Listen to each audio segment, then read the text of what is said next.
Brought to you each week by Pure Alkaline Water, Mariana's Irrigation and Landscape. AQUINO and her sister Mia have been wrestling since they were 4 and 5 years old.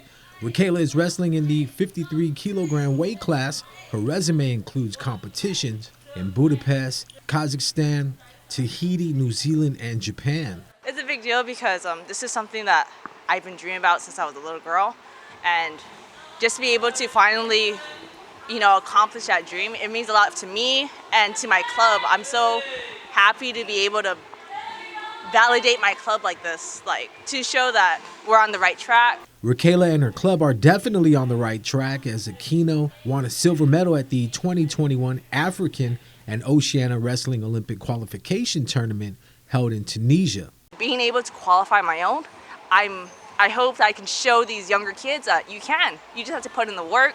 You have to, dream big and work for it too. I'm sad that my sister didn't qualify, but this win is for her, for me, and for my island, and for my club.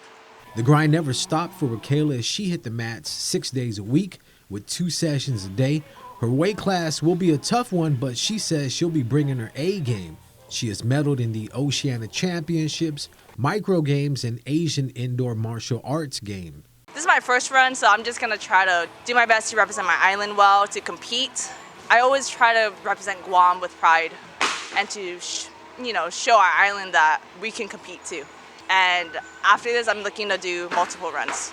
After defeating wrestlers from Madagascar and Tunisia, AQUINO earned her Olympic spot. This is historic for the island as she becomes the first female wrestler to qualify for the Olympic Games on merit. I'd like to just say thank you to my club, Food Ocean Fitness, Food Ocean Wrestling Club, my coaches, my training partners, my mom, and my family. Without them, I wouldn't be where I am today. REGINE TUGADE-WATSON is Guam's lone track and field athlete heading to the Olympic Games. REGINE will take to the starting blocks in the 100-meter race, making her second Olympic Games appearance for Team Guam. I'm ecstatic, honestly. I'm super excited, and I'm super blessed and super honored to be chosen to compete in track and field once again for our island. Nothing brings me more joy than to wear Guam across my chest and to know that, hey, I've trained so hard for so long for this moment, and it makes it even better that I get to be home for a little bit for that. I have all the resources I have at home. Just the support all around has been huge. Very thankful for everything and very excited and happy with the way things turned out. TUGADE-WATSON graduated from the United States Naval Academy in 2020.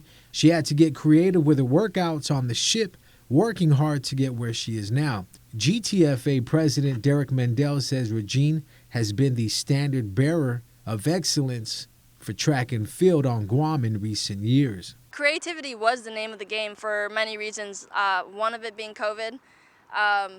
We had to find out how to get the work in and how to put in the work with the limited resources we have. And then other than that, other than COVID being an issue or a restricting factor, working out on a ship too. I'm very thankful that my coach, he's my husband and he's also in the Navy, he's very aware with the resources we have. So, I had a full gym and I was very fortunate to have that. Lifting, that's fine. Strength workouts, plyos, that was normal on the ship actually. REGINE holds personal bests of 11.92 seconds in the 100 meters, 24.70 seconds in the 200 meters, and 57.89 seconds in the 400 meters. I will run faster than the last time I competed at the Olympics.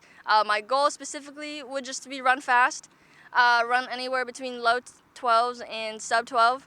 If I can run a sub 12, I will be ecstatic. I would be more than happy with that. She says she's not bothered by all the restrictions put in place at the Games. It's all business when she touches down in Japan and represents for Team Guam. I'm here to run. I'm here to run fast. That's all I care about.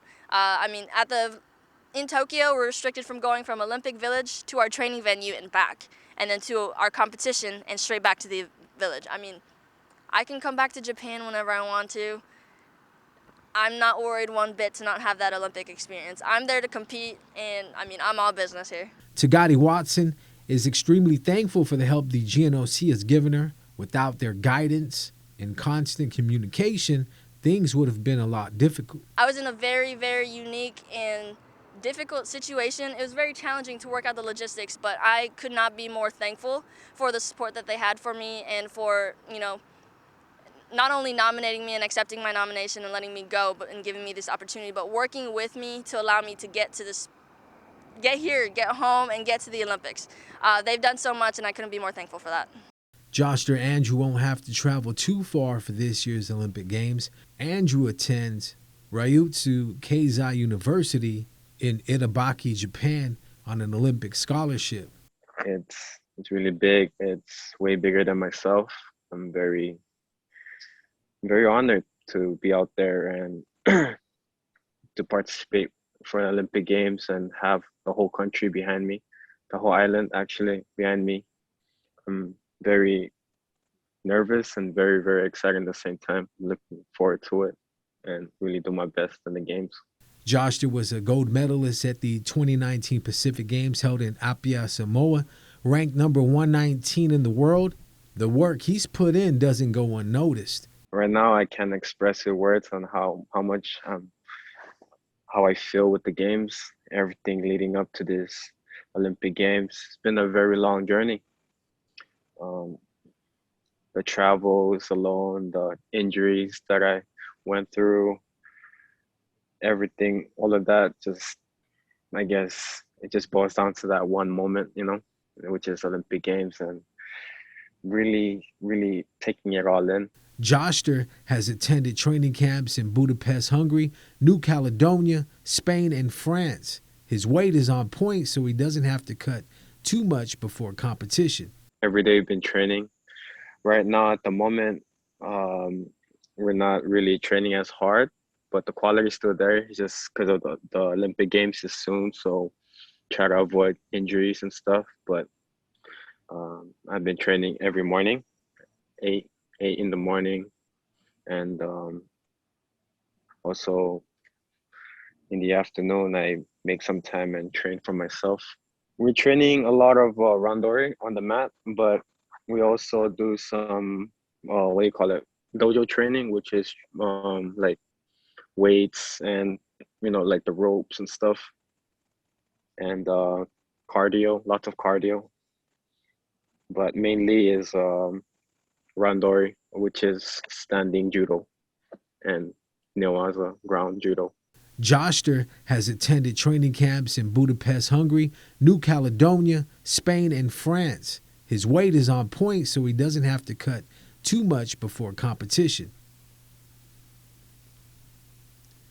JOSHTER racked up a wealth of experience competing overseas. He's competed in the Oceania Championships, Budapest Grand Prix, Western Australia Open, Osaka Grand Slam, World Championships in Baku, and the Jeju Cup International, to name a few.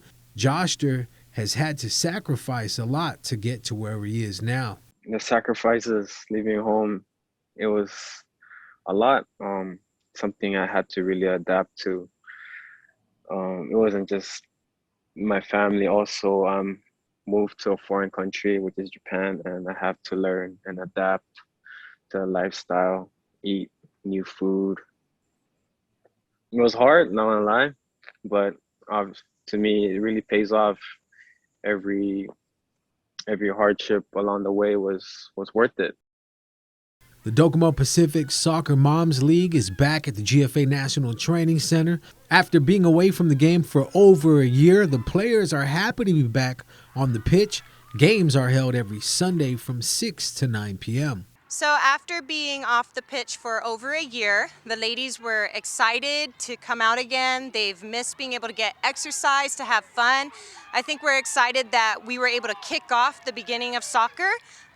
We've been a team and we always like to accept new members, so we have a mix of old and new all coming together, working together to get out here, have some fun, have some exercise, and to remind our kids that we're out here to have fun.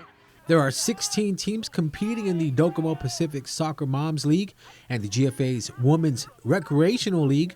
The creation of the league is a success story for the women's program, providing opportunities for women and girls to reap the benefits of playing the sport. The experience is great. I mean, being able to come out here and play with a team, learning more about the sport. I do look forward to continue on with this soccer league, Moms League. The camaraderie I love. We all work together. We all communicate so well on or off the field. It's a great experience. Games for this Sunday, July 25th. Islander Moms take on Femme Fatale at 6 p.m. Then at 7, Laddie Strong will be taking on Docomo Moms. And in the last game of the evening at 8 p.m., Queen Cobras take on the Dedido Disasters. Congrats to DEREN PEREZ on his run on the American Ninja Warrior semifinal show. PEREZ will be heading to Las Vegas to represent Guam in the finale. Family and friends gathered at the venue in Agana for a watch party. The episode was shown on KUAM TV 8 Tuesday night. After playing 3 scrimmages in 5 days, players caught up to the Masakata Talent Identification Camp in San Diego are now anxiously waiting for the preliminary roster selection, moving into the final weeks before the AFC Women's Asian Cup qualifiers in September. Head coach Sang-Hoon Kim and assistant coach Rhoda Bamba are currently in discussion about the selection of players for the AFC tournament, and a roster will be released in a few weeks. Selection will be from all players eligible to play for Guam in order to assemble the strongest team possible when the Masakata return to the AFC competition for the first time since 2003. Guam was drawn into Group D of the AFC Women's Asian Cup qualifiers with Myanmar, Lebanon, and United Arab Emirates. The Lebanon Football Association announced Monday that Lebanon will be the host of Group D. Kim said due to COVID-19, it's been difficult to evaluate potential players since they have not been able to play any matches. With this camp, I met some players in person for the first time and saw firsthand all the players' performance and game knowledge in match situations, and also in which positions the players would possibly best contribute to the team. SportsLink brought to you each week by Pure Alkaline Water, Mariana's Irrigation and Landscape.